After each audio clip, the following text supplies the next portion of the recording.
In this video, we are going to discuss about uricotelism. So,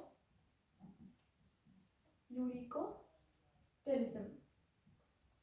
In the previous videos, we discussed about ammonotelism, which is the process of excreting ammonia as a nitrogenous waste. Ureotelism is when urea gets excreted. Here, uricotelism. In this video, we are going to focus on this topic, that is uricotelism.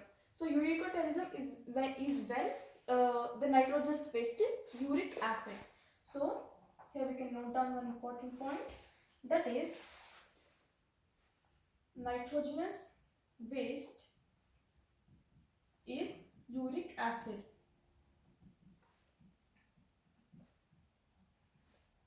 And the chemical formula of uric acid, or how do you represent uric acid chemically, is C5H4C4O3. So C5, that means there are 5 carbons, H4, that means 4 hydrogens, N4, sorry, this has to be N, not C again, N4, that means there are 4 nitrogens, and O3, that means there are 3 oxygens. So C5H4N4O3, this is the chemical formula of uric acid. Coming to the next point, so the basic thing is that nitrogenous waste is uric acid here in uricotelism. The next one is the formation of uric acid. So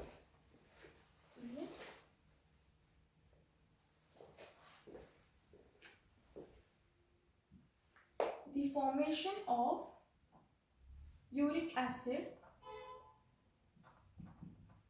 is not a simple process. So formation of uric acid or excreting or production of uric acid is not a very simple process. It's a very complex process.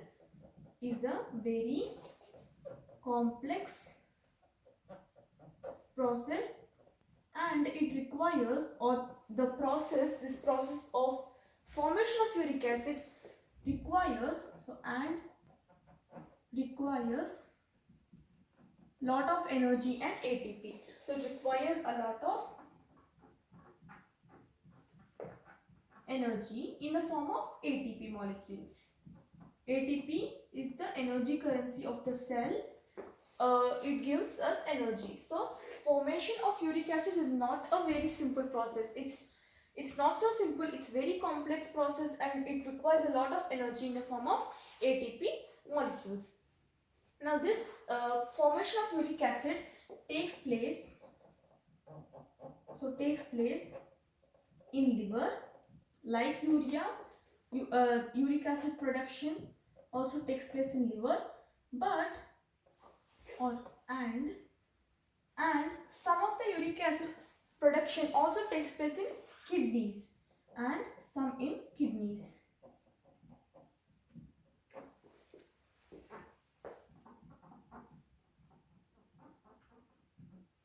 So formation of uric acid is a very complex process and requires a lot of energy and ATP, in the form of ATP or in the form of ATP molecules, and it takes place in liver, and the production of uric acid also takes place in kidneys. Next very important point about uric acid is it's less toxic. It's less toxic than urea and ammonia as well, obviously. So we have been taking a look, we have talked about ammonia, urea, and this we are talking about uric acid. In 3 of these, ammonia is the most or highly toxic nitrogenous waste. Urea is 100,000 times less toxic than ammonia. This uric acid is totally less toxic than both of them, both urea and ammonia. So it's very less toxic, that means it's not so poisonous. So, and it's less toxic than both ammonia as well as urea. The next thing is that it is insoluble or highly insoluble, we can tell. It's insoluble in water. So we have taken a look at ammonia, where ammonia is highly soluble. Here uric acid is insoluble or highly insoluble in water. Now one more thing, 1 gram of uric acid to excrete or eliminate 1 gram, just 1 gram of uric acid to eliminate require 10 milliliters of water. 10 milliliters of water. So it just requires 10 milliliters of water. So 1 gram of uric acid to excrete or eliminate requires just 10 milliliters of water. That means less requirement of water is there here. In case of ammonotalism, their ammonia, if they have to excrete ammonia, they require 300 to 500 milliliters of water. In urea, it's a bit less, it's 30 to 50 milliliters. In case of uric acid, they just require 10 milliliters of water. So for this, they don't need much of water, and it's also insoluble in water, and it's less toxic than urea. Now the next thing that we have to know, is guano. Now what is guano? Guano is the term given to the bird droppings. Bird droppings means birds' fecal matter. So the droppings which birds do, that is called as guano. So this is the term given to that. Now this bird droppings, so in these bird droppings or fecal matter of these birds, here from those droppings, uric acid is separated. That means it is taken separately. The uric acid is taken separately from these bird droppings. It's extracted from them and used for commercial purposes.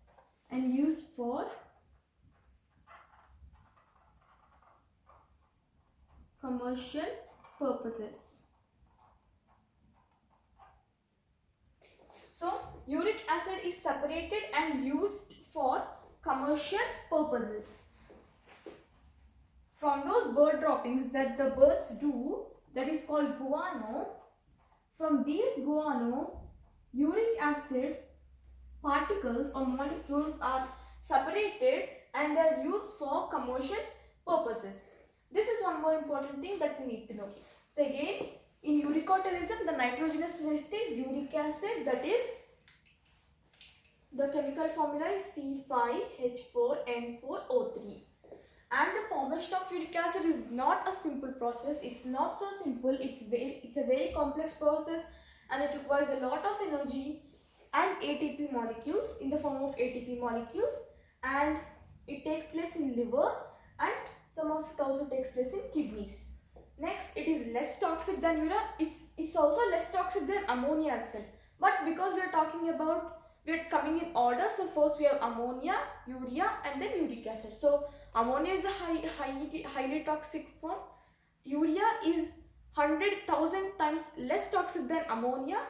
Uric acid is very less toxic than the urea, also ammonia, and it's insoluble in water. And 1 gram of uric acid to eliminate require 10 milliliters of water. They just need 10 milliliters of water. So this quantity is very small for them. And the next thing we have learned is guano. These are called as the bird droppings. And from these bird droppings, uric acid is separated and it's used for commercial purposes. So this is one more important thing that we need to know. Next, we are going to talk about the examples of uricotelic organisms. That means the organisms which excrete uric acid as their nitrogenous or excretory product.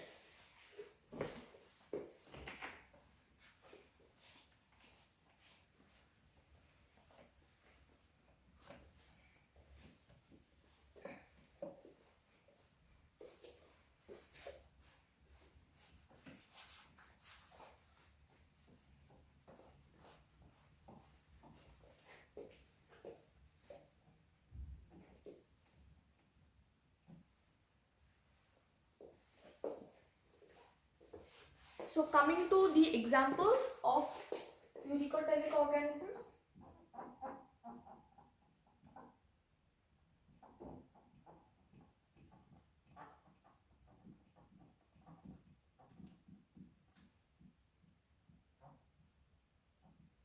uricotelic organisms need not to be animals. They can be birds or they can be reptiles or whatever. So, but now we are going to take the examples of these. Some examples of the organisms which excrete uric acid as their nitrogenous waste. The first one, birds. So they need not to be animals, there can be birds. Why birds are uricotelic? Because they don't live in water, they're not aquatic, they live in or they fly in air. So they are aerial animals, aerial organisms, and that's why they are not in contact with water. That means they can't afford to lose water. That's why they are uricotelic. And uricotelic, in uricotelism, it requires only 10 milliliters of water to excrete 1 gram of uric acid. That's why. So birds is one example. Reptiles, snakes. So some birds, some reptiles, some snakes, also some land snails. So these kind of organisms excrete uric acid. One more thing, some crustaceans as well. So crustaceans, like what? Like barnacles. So barnacles and isopods, and isopods.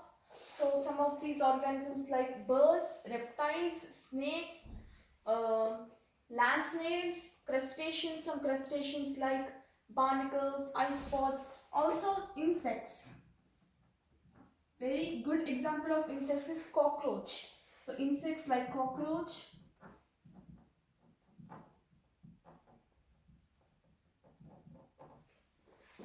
so birds, reptiles, snakes, land snails, crustaceans like barnacles and isopods, insects like these cockroaches, etc. So these are some examples of uricotelic organisms.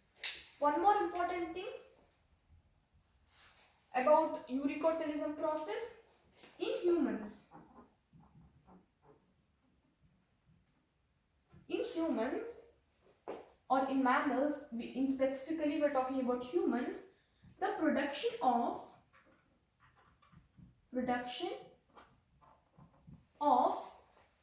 uric acid is by the process of breakdown of purine nitrogenous base. Purine nitrogenous base. So in humans, production of uric acid, although uric acid is not the excretory waste for in humans, it's urea, but generally the production of uric acid is by the breakdown of purine nitrogenous base. What is purine nitrogenous base? So if you have studied biomolecules, you would have known that there are there are two types of nitrogenous bases. Those are purines and pyrimidines. There we talk about adenine, guanine, thymine, cytosine, many other nitrogenous wastes like this. So in humans, it's basically by the breakdown of this purine nitrogenous waste. So this is one more important information that we can know. So that we need to understand. So in humans, production of uric acid is by breakdown of these purine nitrogenous bases. And we have also talked about some examples of uricotelic organisms. Now we are going to take up one more mode of excretion, that is aminotelism. So this aminotelism is not a very basic one. So the basic nitrogenous wastes are ammonia, urea and uric acid. But aminotelism is a bit different. So aminotelism,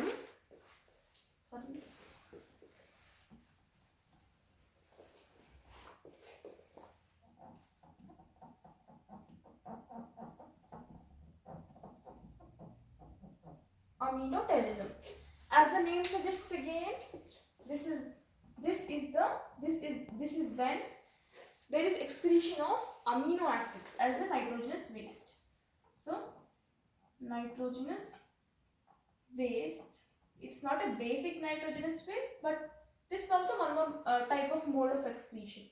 So nitrogenous waste is amino or amino acids. So amino acids are the small units of proteins. So if you break down proteins, you find amino acids. So for carbohydrates, the basic units are saccharides or monosaccharides. For fats, they are fatty acids. For, let's say, DNA, RNA, those genetic material, it is nucleic acids. For the same thing for proteins, they are amino acids. So the nitrogenous waste is in the form of amino acids. That means the aminotelic organisms excrete amino acids as the nitrogenous waste. Next, we are going to talk about the examples. EG means examples. So examples of some aminotelic organisms. So aminotelic organisms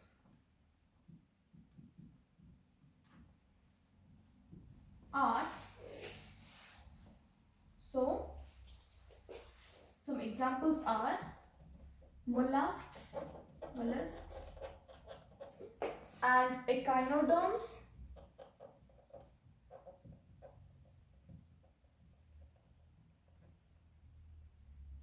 etc. So some mollusks and echinoderms are some examples of some aminotelic organisms. So mollusk means this is also one more phylum in animal kingdom, and echinoderms means echinodermata.